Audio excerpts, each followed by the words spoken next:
Okay, good day. So, for this topic, we'll be talking about the shear reinforcement or the design of shear reinforcement, the stirrups. So, how do we do it?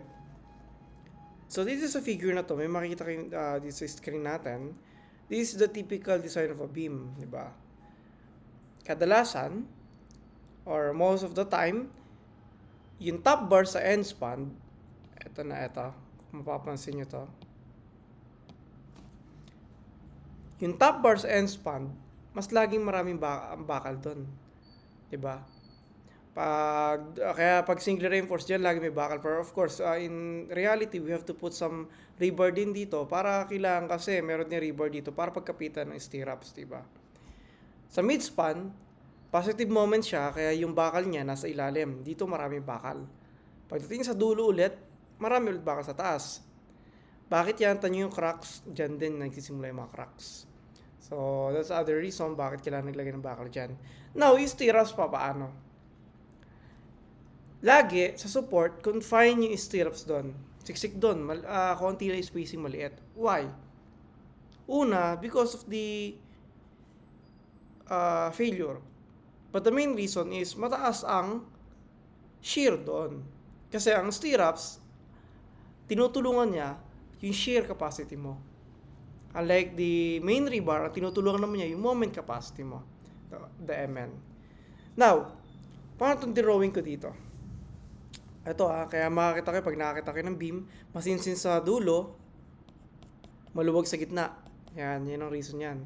Pag nakakita kayo ng cracks sa paganto, diagonal, that is the diagonal cracks ng shear. Pag ito sa dulo, sa taas sa ganyan, sa ilalim, that is from moment. Diba? From flexure. So, ito ulit sa dulo, diagonal. Now, ba't ganyan yung drawing ko? Sabi sa NFCP, for non-prestressed member, section located less than a distance d from the face of the support may be designed for the same shear VU as that computed at a distance d. So, anong sabihin nun? Sabi dito, yung distance d daw from the support, yung shear niya doon, pwede mo pang design dito sa dulo. Bakit? Una, pag etong VU na to, pinag-design natin dito, sa part na to, any part of somewhere here, lahat yung pasado kasi mataas to eh. Pero bakit sir, pagdating dito sa dulo, ito lang gagamitin ko, tapos papasa na rin to. Mas mataas yung shear ko dyan, di ba? This is a typical shear diagram eh. Bakit ganun?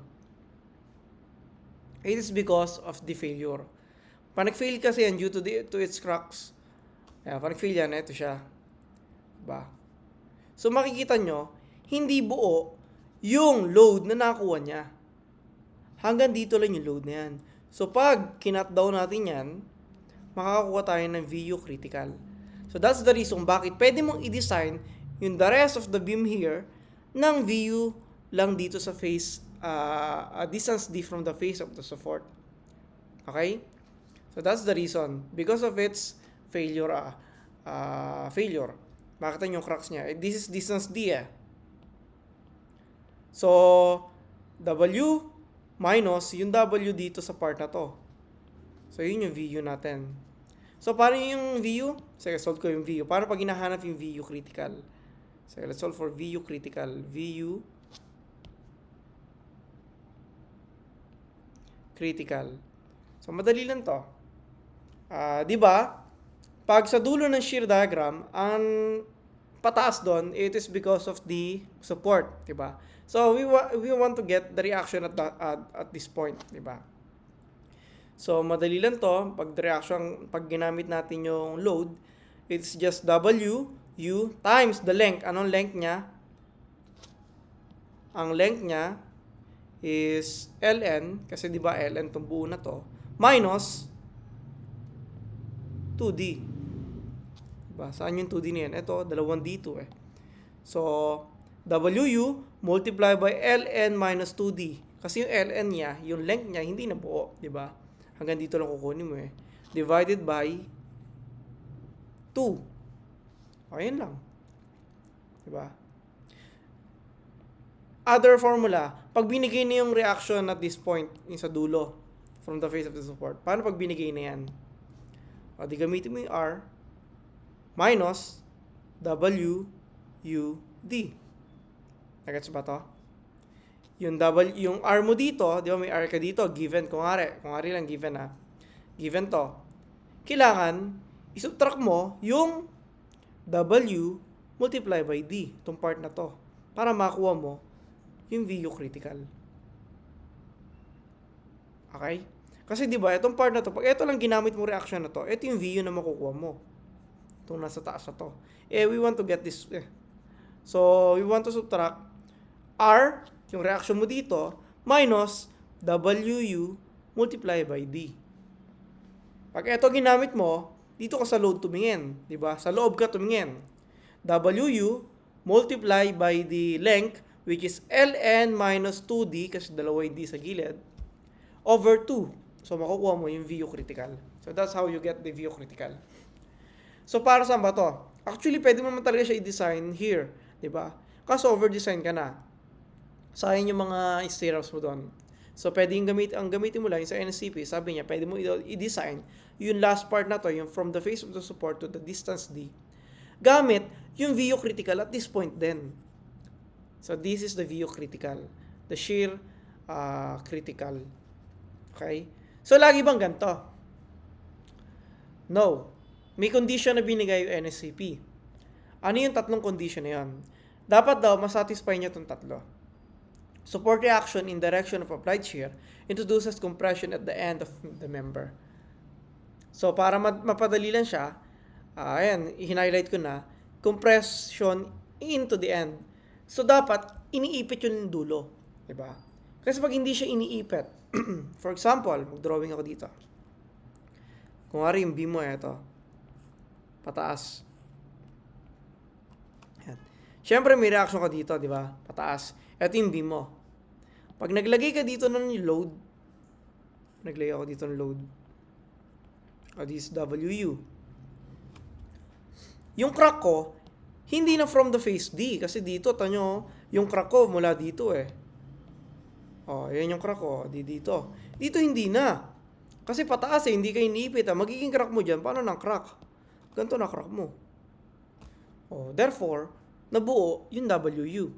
So, hindi mo pwedeng gamitin dito yung face D na to, na VU critical. Pero pag iniipit siya, katulad dito sa atin, iniipit, may iwan talaga tong part na to. May iwan tong part na to eh. Kaya ito lang critical. Okay? So, dito kasi ang may iwan, itong buo na to. So, ito hindi. Buo yung malalaglag. So, VU na buo, ang buo gagamitin mo. Okay? So, that's the first. Second, loads are applied at or near the top of the member. Okay? Dapat daw nasa taas na member yung load. Kasi paano pag hindi? Diba? For example, hindi. Bakit hindi mo pwedeng gamitin yung distance D na yan pag wala sa taas yung load? Say for example, we have a beam. Yung load mo nandito kunwari, nasa ilalim Yan. Pag naputol yan, syempre pag ganito ang putol mo. Diba? Yan ang putol mo eh. Pero, look at the load. Yung load mo buo pa rin. Kasi nasa ilalim eh. Kaya dapat daw nasa taas. Kung yung load mo nasa taas, doon mo lang pwedeng gamitin itong part na to. Okay? Yung reduce shear. Okay? So, that's the second. Dapat daw yung load nasa taas.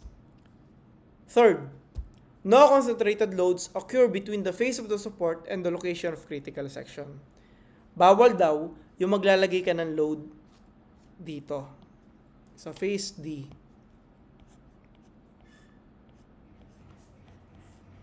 Yan. For example, from face D, naglagay ka dyan ng load. Pag naglagay ka doon ng load dyan, of course, kung box yan naglagay ka ng load dyan. Pag naglagay ka ng load dyan na concentrated load, ang putol niya, hindi pa diagonal. Ang putol niya, pag ganito, diba? Malalaglag siya ng ganyan eh. So, doon hindi pwedeng gamitin yung reduced distance D. Okay? So these are the three condition na dapat masatisfy para magamit mo itong condition na to.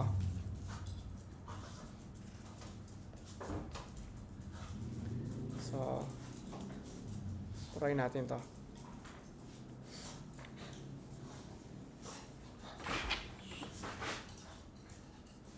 Okay. So, let's proceed. That's for the introduction. So, ganun pa rin. Sa shear design, paano ang ginagamit natin dito? Sa shear design, USD pa rin tayo. Phi Vn must be greater than or equal to Vu. What does it mean? That the design strength must be greater than or equal to the factored load or to the strength required by the factored loads. So, yun lang yun eh. So, yung Vu, madali. Ito na yung Vu eh. Para makuha yung Vu, di ba? Yung load na kailangan niyang dalhin. Now, paano ngayon yung Phi Vn? Yan ang medyo mahirap na part. Pero, let's dive into it paunti-unti.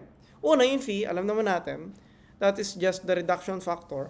But for the NSCP, unlike for the flexure, which is 0.9, for the shear, it is 0.75. That's for the NSCP. So, tandaan niyo yan. Mahalaga yan. Next, Vn. Ano yung Vn? That's the shear or the nominal shear strength. Kasi di ba yan yung minumultiply mo sa Phi? Di ba ang design strength kasi, sabi sa NSCP, design strength is the nominal strength of the member multiplied to its reduction factor. So we need to get the nominal strength. But in this situation, the shear nominal strength. Okay? So, Vn, ang nagko-contribute dyan, dalawa. Actually, apat yan, pero yung dalawa kasi hindi naman talaga nakakatulong sobra. Etong dalawa na to, yung most common. Una, yung shear strength na naibibigay ng concrete. Pangalawa, yung shear strength na nabibigay ng bakal. So, paghiwalay natin yan. The nominal shear strength provided by shear reinforcement, or yung Vs. So, this is just, area times the strength. So, area times the strength and yung number. Kaya naging D over S. Madali derive yan, pero kayo na bahala mag-derive kung gusto nyo derive. But the formula is just AV, FYT, D over S. That is for the vertical. Now, merong inclined. Paano yung incline? So, incline, matadagdagan lang siya ng sin alpha plus cosine alpha. So, nagagamit ba siya? Possible, nagagamit siya, may nakagamit na niyan. Pero in real life, hindi siya common, di ba? So, minsan may nakagamit o may napagkwento, nagamit daw nila itong inclined, nung may sumobrang bakal dun sa malalaking beam nila, masasayang. So, ginamit nila to, gamit ang inclined. Para hindi masayang, di ba?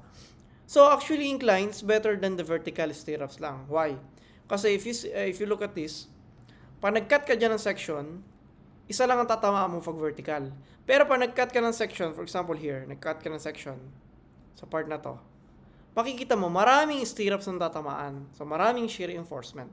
So, actually, yung incline is better than the vertical, but it's not common, especially in low-rise construction. Okay? So, next is the nominal shear strength provided by the concrete. So, meron ditong simplified, meron detailed. Pero pag hindi sinabi kung ano gagamitin, you use the simplified. Okay? Again, this is just the strength multiplied to the area. So, the strength is, according to NSCP, it is 0.17 lambda, the square root of FC prime, multiplied to the area, which is BWD. So, that's for rectangular. Paano pag circular? Pag circular, default mo yung BWD ng area ng circle, di ba? Ang area ng circle is pi over 4 d squared. But in this case, ginawa ng NSTP, i-round up niya. Ginawa niya 0.8. Kasi you try to check. Pi over 4 is about 0.7 something. But if you round it up, magiging 0.8. So that's the reason. So doon lang galing yan. So this is the simplified. So what is alpha? Alpha, for normal concrete, it is 1. So, laging ganyan. Unless specified na minsan sinasabi, sand lightweight concrete, 0.85. Diba? Pag all lightweight concrete, 0.75. Pero usually, normal concrete lang tayo. Okay? So, medyo mahaba, no? So, this is just the introduction pa lang. So, una, phi, meron tayong Bn. Vn is Bc plus Vs. Ang Bs is this formula. Ang Vn is this. Diba? By the way, if you look at this, this is D over S. Ang S is the spacing of the stirrups. Paano, kung ang tinatanong is the spacing of the stirrups based on the shear requirement, shear strength requirement. O di, cross-multiply nyo lang to, magiging S is equal to AV FYT over VS, diba? So, makukuha mo na yung spacing due to the strength requirement. Okay? So, pag detail ito, pag binigay ito sa board exam, binibigay itong formula. Hindi yan kinakailangan kabisaduhin. Pero dapat alam mo yun lang gamitin. So, paano ba siya ang gamitin? So, yun lang. Mamimili ka dito sa tatlo na to ng pinakamababa. Actually, ito talagang pinapagamit, pero dapat daw hindi siya tataas dito. Diba? Hindi siya lalagpas dito, saka dito. And, ito lang ang tricky dito. Yung VU D over MU must not be greater than 1. It must only be less than or equal to 1. Okay? So, that is detailed VC. Pero, commonly, hindi ito ginagamit. Pag ginamit, di bibigay naman yan. So, according to NCP, meron din tayo minimum shear area requirement. Okay? So, meron daw tayo minimum area. So, minimum area is this. Ito daw dapat ang gagamitin, but must not be less than this. So, sabihin ko, ano yung mas mataas sa dalawa? Sir, kailangan ba kapsaduhin yung dalawa na yan? Actually, dapat. Pero, if you equate it, makikita mo na mag-govern lang itong nasa taas if yung FC prime mo is greater than or equal to 31.87.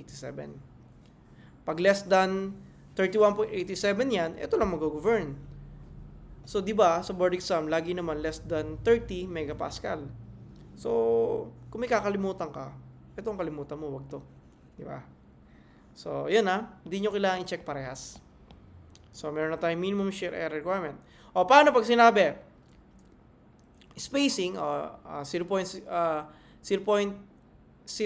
the square root of FC prime BWS over FYV or FYT equal lang. Parehas lang yun.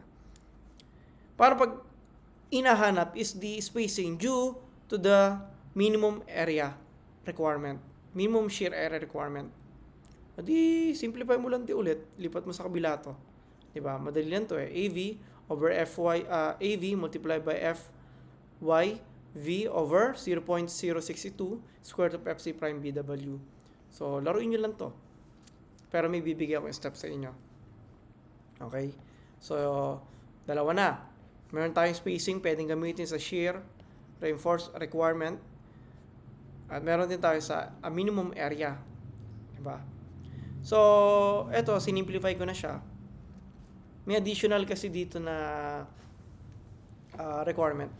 So, sabi sa NSCP, pag yung VU mo daw na na-solve, yung VU critical mo, o kaya kung VU at a certain section, kung saan ka magkakat, pag yung VU mo daw is less than 1/2 of the PBC, then stirrups are not required. Kasi, kayang-kaya pala ng concrete mo yung VU. So, stirrups are not required na. Okay? Paano pag lumagpas ka dyan? You have to check. Kung yung VU mo is less than PBC but greater than 1/2 PBC, then this is the formula na kailangan mo gamitin. Actually, sa NCP, ito lang yan. D over 2, saka S, diba? 600. Itong dalawa na to, due to the minimum area lang. Of course, kung minimum, hindi ka pwedeng bumaba. Hindi ka pwedeng bumaba doon, diba? Minimum area, hindi ka pwedeng bumaba doon sa area nito. Pero spacing nito, parang possible na mas malaki. Kasi diba, pag lumiliit yung area mo, sabihin, kumukonti yung bakal. Baliktad dito sa shear to Kasi spacing diba? For example, 1 meter yan. ang area mo ay kasya pang sa 10 bakal, at yung spacing niya tig 100 mm, di ba? Paano naman kung yung area mo kasi lumiit lalo? Kung ari lumiit ng area mo ang bakal mo lang kakasya mo lang na dapat required lang is 500, ay 5. So, ibig sabihin ang spacing niya 200 sa 1 meter, di ba? So, makita mo, habang lumilit yung AV, yung area required, lumalaki yung spacing. Okay? So, this is the condition na kailangan mo i-check. Pipili ka dito ng pinakamababa pag ito yung condition. Okay? Now, paano pag lumagpas yung VU mo sa yung VU mo sa VBC? Now, you have to include na yung shear requirement. Diba? Shear strength requirement. Yung VS mo, check mo. Solve for VS. And, you check if it is less than to or equal to 0.33 FC, the square root of FC prime BWD. So, you have to check it. Okay? Ako, ginagawa ko, sinosolve ko na kaagad itong mga condition na yan. So, pag yan, nasatisfy itong condition na to, mamimili ka dito sa 5 na to. 1, 2, 3, 4, 5. Actually, itong dalawa, isa lang naman mag-govern dyan So, pag nakita mo ni FC prime, alam mo na kaagad kung ano tatanggalin mo. Ito naman sa shear requirement lang, galing lang yan dito. Shear strength requirement, di ba? This is from the minimum area. Ito yung additional na sa NSCP. Bakit nagkaroon ng D over 2 saka 600? Bakit pinilit ng NSCP yung ganyan? Kasi for example, meron kang beam. Diba? May stirrups ka dyan. Ang distance mo, D. Diba? Nagkaroon ka ng crack. Yung crack mo, possible dito sa gitna mismo. Diba, distance D din yun? Yung lapad ng crack. Di walang sasalo. Nagkataon kasi na dyan yung stirrups mo. Para daw may iwasan yan, dapat D over 2, yung minimum. Bakit? Para at least one stirrup, may tatamaan yung crack. So, hindi siya basta-basta bibigay. So, that's the reason bakit may D over 2. Okay? So, paano kung lumagpas ka pa dyan? Pag lumagpas ka pa dyan, eto na. 1 VBC, square root of FC prime, BWD, lumagpas ka doon, but less than 0.66 square root of FC prime, BWD. So, you have no choice You have to solve it, yung mga limit state na to, para makita mo kung ano yung solve mo. Okay? Pag ganyan daw, ito na kailangan mo check. Bakit may X to? In-X ko? Kasi, bihira na siyang mag-govern. Most of the time, hindi siya mag-govern. Bakit? Diba? Pipili mo lagi yung pinakamababa. So, this is due to the minimum area requirement, diba? Kung minimum area requirement, sabihin mataas ang spacing.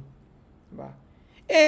Umabot ka na dito sa part na to Yung VS mo, lagpas sa 1/3 ng the square root of FC prime BWD. Sabihin, malakas yung shear mo. Malaki yung shear na dapat niyang dalhin. So, imposible na mag-govern pa to. Paragado yan, maliit na lang yung spacing. Maliit na lang yung spacing ng bakal na kailangan. So, hindi na to mag-govern.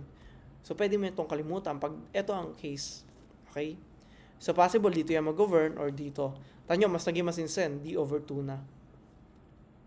Okay? Now, paano kung lumagpas ka dito? This is the maximum kasi. Wala na, binigyan mo siya maraming choice So, pag lumagpas ka na dito, VS mo is greater than 0.66 square root of FC prime BWD. Then, you have no other choice but to increase the member dimension. Kasi wala na talaga. Wala ka na may lalagay. Hindi mo na madadagdagan yung bakal. Kailangan mo na lakihan yung beam. Okay? So, that's the introduction for design of shear reinforcement. So, see you next video.